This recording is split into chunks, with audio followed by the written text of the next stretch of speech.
সবাই ভালো আছেন ভাই? আলহামদুলিল্লাহ আলহামদুলিল্লাহ। কি ওয়াজ করবো? ডাক্তার সাহেব যে ওয়াজ দিছে,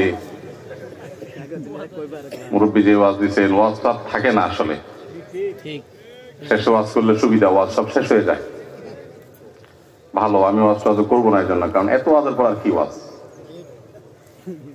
আর সাইফুল্লাহ ভাইয়ের মতো ওয়াজ করার পরে ওয়াজ করা, এটা হলো জমজমার পরে পানি খাওয়ার মতো। কোনো যুক্তি আছে? সেই জন্য ওয়াজ টোয়াজ নাই ভাই। আমি কিছু প্রশ্ন উত্তর দেবো ইনশাআল্লাহ, ব্যাস। আর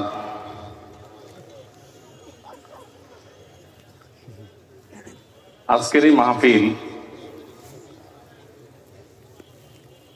মাহফিল নানা কারণে খুবই গুরুত্বপূর্ণ।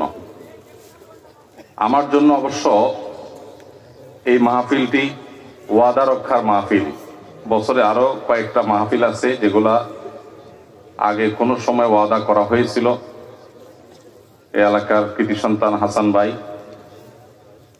সৌদি আরবের খাবার খেপসা রান্না করে, কোন ফাঁকে খেপসা খাওয়া ওয়াদা নিয়েছে, এখন বলে আপনি ওয়াদা করছেন। এখন কখন আমি ওই তার খেপসা খাওয়া ওয়াদা করে ফেলছি নাকি, এখন নাকি আসতে হবে। এটা ওয়াদা রক্ষার মাহফিল। যে সমস্ত ভাইদের মাহফিলের দাওয়াত নিতে পারছি না, আমি মাহফিলের ফিল্ডে যাই না, তাদের কাছে এই প্রশ্নের জবাব।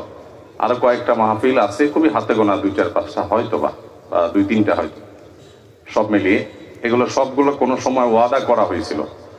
সে ওয়াদা রক্ষার জন্য শুধুমাত্র আসা। এটা সোয়ালের মোকাদ্দারের জবাব, যাদের মাহফিল নিয়ে প্রশ্ন আছে সেগুলোর জবাব দেওয়া। ধুলিপাড়া ঐক্য পরিষদ আয়োজিত আজকের এই মাহফিলের কয়েকটা সুন্দর দিক আছে। এর মধ্যে একটা হলো, এখানে মাশাআল্লাহ কোন প্রধান আলোচক, প্রধান অতিথি, প্রধান মেহমান, প্রধান আর কি হইতে পারে, সবাই প্রধান না বললে সবাই নাখুশ হয়। এখানে এরকম প্রধান আর অপ্রধান নেই, এখানে সম্মানিত আলোচক বৃন্দের নাম আছে। এটা একটা ভালো দৃষ্টান্ত। যারা মাহফিল করি তারা আদর্শ পোস্টার, আদর্শ ব্যানার করার ক্ষেত্রে এই দৃষ্টান্তটা স্থাপন করতে পারি। দ্বিতীয়ত, এখানে নামের শেষে মাশাআল্লাহ অতিরঞ্জন 3 লাইন 4 লাইন পর্যন্ত লকব আর টাইটেল লেখার যে হিড়িক, সেটা এখানে দেখা যাচ্ছে না। সংক্ষিপ্ত পরিচয়, মাশাআল্লাহ, এটা আরেকটা ভালো দৃষ্টান্ত। আরেকটা দৃষ্টান্ত হলো, এখানে রীতিমতো কে কখন বক্তব্য রাখবেন টাইম দেওয়া আছে। শেখ সাইফুল্লাহ আল মামুন বাদেশা, উনি বাদেশাই শুরু করেছেন আলহামদুলিল্লাহ। শেখ আব্দুল মোহাম্মদ সাইফুল্লাহ, তার সময় রাত 8 ঘটিকা, বোধহয় 20-30 মিনিট লেট হয়েছে মাত্র। আমার সময় 9টা 20 ঘটিকা লেখা, সেখানে 40-20-25-30 আমি স্টেজে চলে আসছি আলহামদুলিল্লাহ, এবং 5-7 মিনিটের মধ্যে আমি বসে গেছি চেয়ারে। এই যে টাইম লিখে দেওয়া, সময় মতো সব শুরু করা, পোস্টারে অতিরঞ্জন নামের শেষে না থাকা, সব প্রধানের হিড়িক যেটা দৃষ্টিকটু, যেটা এখলাস না থাকার দলিল, সেটা এখানে নাই আলহামদুলিল্লাহ। তো আমি আশা করব এই সুন্দর উদাহরণগুলো অন্যান্য যে সমস্ত ওয়াজ মাহফিলের আয়োজক ভাইরা আছেন তারা এগুলোকে মেনে চলবেন, আমল করবেন। আল্লাহ আমাদেরকে তৌফিক দান করুন। সম্মানিত ভাইরা, আপনাদের যেসব প্রশ্ন আমার কাছে আসছে, আপনারা অনেকে অনেক প্রশ্ন দিয়েছেন মাশাআল্লাহ। যতটুকু সম্ভব আমরা উত্তর দেওয়ার চেষ্টা করব। গভীর রাত পর্যন্ত আলোচনা আমরা করবো না। আমি একটু জানতে চাচ্ছি, মাইক কত দূরে লাগানো আছে ভাই? মাহফিলের মাইক কত দূরে লাগানো আছে? গ্রামের ভিতরে? যদি বাহিরের মাইকের ভলিউম খুব বেশি হাই থাকে, তাহলে একটু কমায় দেওয়ার সুযোগ থাকলে কমায় দেন মেহরবানি করে। বিশেষ করে কারোর অস্বস্তির কারণ হতে পারে এরকম যদি আওয়াজ থাকে, আওয়াজটা একটু কমায় দিলে ভালো হয়। যদি বাহিরের মাইক, এখানকার না, প্যান্ডেলটা যা আছে তা থাকুক। মাশাআল্লাহ। জি ভাই, যেসব প্রশ্ন আসছে আমরা এগুলোর উত্তরের ফাঁকে ফাঁকে ইনশাআল্লাহ কিছু কথা বলে ফেলবো।